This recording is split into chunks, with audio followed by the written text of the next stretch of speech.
Hi ಎಲ್ಲರಿಗೂ, welcome to my channel. ನಾನಿವತ್ತು ನಿಮಗೆ ಸಮ್ಮರಲ್ಲಿ ಮೋಸ್ಟ್ ರೆಕಮೆಂಡೆಡ್ ಪ್ಲೇಸಸಲ್ಲಿ ಒಂದಾದ ವಯನಾಡ್ ಬಗ್ಗೆ ತಿಳಿಸ್ಕೊಡ್ತೀನಿ. ವಯನಾಡ್ಗೆ ನೀವು ಬ್ಯಾಂಗ್ಳೂರಿಂದ ಹೋಗಬೇಕು ಅಂತಂದರೆ ನಿಮಗೆ 3 ರೂಟ್ ಇದೆ. ಒಂದು ನಂಜನಗೂಡು ಗುಂಡ್ಲುಪೇಟೆ ಮೇಲೆ ಹೋಗೋದು, ಇನ್ನೊಂದು ಹುಣಸೂರು ನಾಗರಹೊಳೆ ಮೇಲೆ ಹೋಗೋದು, ಇನ್ನೊಂದು ಎಚ್ ಡಿ ಕೋಟೆ ಮೇಲೆ ಹೋಗೋದು. ಎಚ್ ಡಿ ಕೋಟೆ ರೋಡ್ ಅಷ್ಟೊಂದು ಚೆನ್ನಾಗಿಲ್ಲ. ಸೊ ನಾನು ನಿಮಗೆ ನಂಜನಗೂಡು ರೂಟ್ ಅಥವಾ ಹುಣಸೂರು ರೂಟ್ ಎರಡರಲ್ಲಿ ಒಂದು ತೊಗೊಳ್ಳೋದಕ್ಕೆ ಸಜೆಸ್ಟ್ ಮಾಡ್ತೀನಿ. ನೀವು ಫ್ಲೈಟ್ ಅಥವಾ ಟ್ರೈನಲ್ಲಿ ಹೋಗ್ತೀನಿ ಅಂದರೆ ವಯನಾಡ್ಗೆ ನಿಯರೆಸ್ಟ್ ರೈಲ್ವೆ ಸ್ಟೇಷನ್ ಅಥವಾ ಏರ್ಪೋರ್ಟ್ ಇರೋದು ಕೋಝಿಕೋಡಲ್ಲಿ.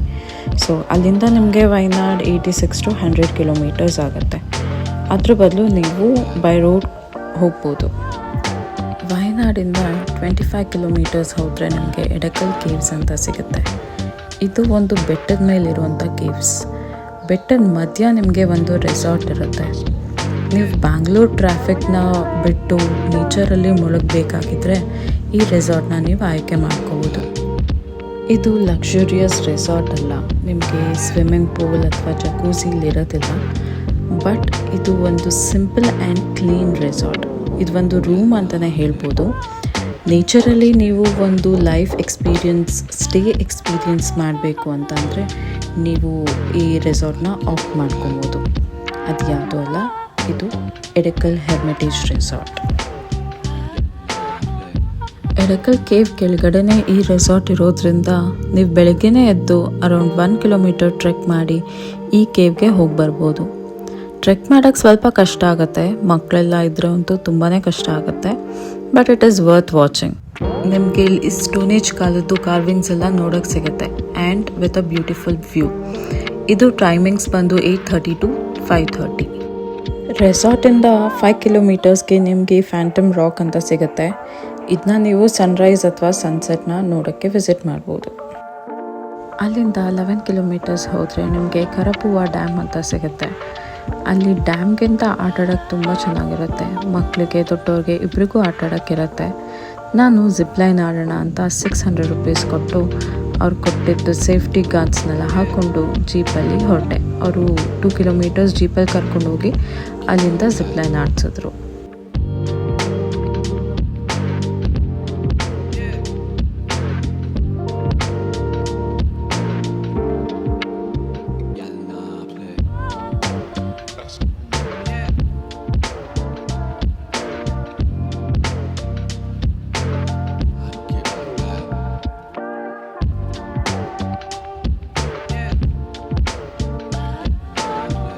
ಇಷ್ಟೆಲ್ಲ ನಾವು ಒನ್ ಡೇಲಿ ನೋಡಿ ಮುಗಿಸಿ ನೆಕ್ಸ್ಟ್ ಡೇ ಬೆಳಗ್ಗೆ ಬಾಣಾಸುರ ಸಾಗರ್ ಡ್ಯಾಮ್ ಕಡೆಗೆ ಹೊರಟ್ವಿ.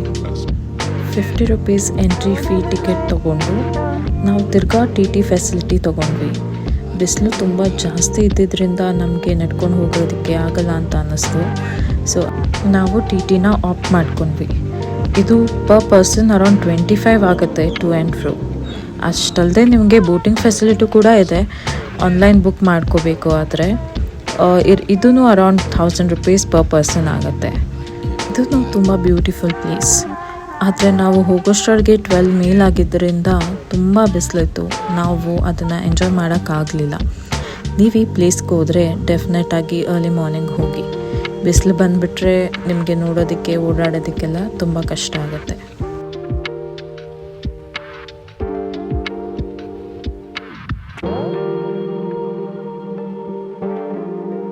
ಅದನ್ನು ಮುಗಿಸ್ಕೊಂಡು ನೆಕ್ಸ್ಟ್ ನಾವು ಹೋಗಿದ್ದು ಟೀ ಮ್ಯೂಸಿಯಮ್ಗೆ. ಇಲ್ಲಿ ನಾವು ಟೀ ಬೆನಿಫಿಟ್ಸ್ ತಿಳ್ಕೊಂಡು ಅದ್ರ ಹಿಸ್ಟ್ರಿ ತಿಳ್ಕೊಂಡು ಸ್ವಲ್ಪ ಟೀ ಕುಡ್ಕೊಂಡು ರಿಲ್ಯಾಕ್ಸ್ ಮಾಡಿಕೊಂಡು ಅಲ್ಲೇ ಆಪೋಸಿಟಲ್ಲಿದ್ದ ಟೀ ಫ್ಯಾಕ್ಟ್ರಿಗೆ ಹೋದ್ವಿ. ಅಲ್ಲಿ ನಾವು ಟೀ ಪೌಡರ್ ಹೇಗೆ ಮಾಡ್ತಾರೆ ಅಂತೆಲ್ಲ ತಿಳ್ಕೊಂಡು ಸ್ವಲ್ಪ ಟೀ ಪೌಡರೆಲ್ಲ ತಗೊಂಡು ಅಲ್ಲಿಂದ ಹೊರಟ್ವಿ.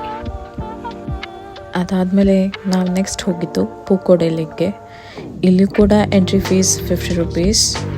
ಇಲ್ಲಿ ನಿಮಗೆ ಮಕ್ಕಳು ಆಟಾಡೋಕ್ಕೆ ತುಂಬ ಚೆನ್ನಾಗಿರುತ್ತೆ. ಅದು ಅಲ್ಲದೆ ನೀವು ಶಾಪಿಂಗ್ ಕೂಡ ಮಾಡ್ಬೋದು. ಇಲ್ಲೇ ಆಪೋಸಿಟಲ್ಲಿ ನಿಮಗೆ ಸಣ್ಣದಾಗಿ ಒಂದು ಝೂ ಥರ ಕೂಡ ಇದೆ. ಅದಲ್ಲದೆ ನಿಮಗೆ ಇಲ್ಲಿ ಬೋಟಿಂಗ್ ಕಯಾಕಿಂಗ್ ಆಪ್ಷನ್ ಕೂಡ ಇದೆ. ನೀವು ಅಲ್ಲೇ ಟಿಕೆಟ್ ತೊಗೊಂಡು ಬೋಟಿಂಗ್ ಅಥವಾ ಕಯಾಕಿಂಗ್ ಮಾಡ್ಬೋದು. ನಾನು ಸಜೆಸ್ಟ್ ಮಾಡೋದೇನಪ್ಪ ಅಂತಂದರೆ ಈ ಲೇಕ್ ಸುತ್ತ ಒಂದು ವಾಕ್ ಹೋಗಿ ಬನ್ನಿ, ಮನಸ್ಸಿಗೆ ತುಂಬ ಶಾಂತಿ ಸಿಗುತ್ತೆ. ಅದಾದಮೇಲೆ ನಮ್ಮ ಫೈನಲ್ ಡೆಸ್ಟಿನೇಷನ್ ಹನಿ ಮ್ಯೂಸಿಯಂ. ಅಲ್ಲಿ ನಾವು ಹನಿ ಫಿಲ್ಟ್ರೇಷನ್ ಹೆಂಗೆ ಮಾಡ್ತಾರೆ, ಅದನ್ನ ಫ್ಲೇವರ್ ಹೆಂಗೆ ಮಾಡ್ತಾರೆ, ಅದು ಯಾವ ಫ್ಲೇವರಿಂದ ಯಾವ ಯೂಸ್ ಆಗುತ್ತೆ ಅಂತೆಲ್ಲ ತಿಳ್ಕೊಂಡು ಹನಿ ತಗೊಂಡು ನಾವು ನಮ್ಮ ಜರ್ನಿನ ಎಂಡ್ ಮಾಡಿದ್ವಿ. ನಿಮಗೆ ಈ ವಿಡಿಯೋ ಇಷ್ಟ ಆಗಿದ್ರೆ ಲೈಕ್ ಮಾಡಿ, ಇನ್ನೂ ಏನಾದರೂ ಇನ್ಫಾರ್ಮೇಷನ್ ಬೇಕಾಗಿದ್ದರೆ ನನಗೆ ಕಮೆಂಟ್ ಮಾಡಿ ತಿಳಿಸಿ. ಬಾಯ್.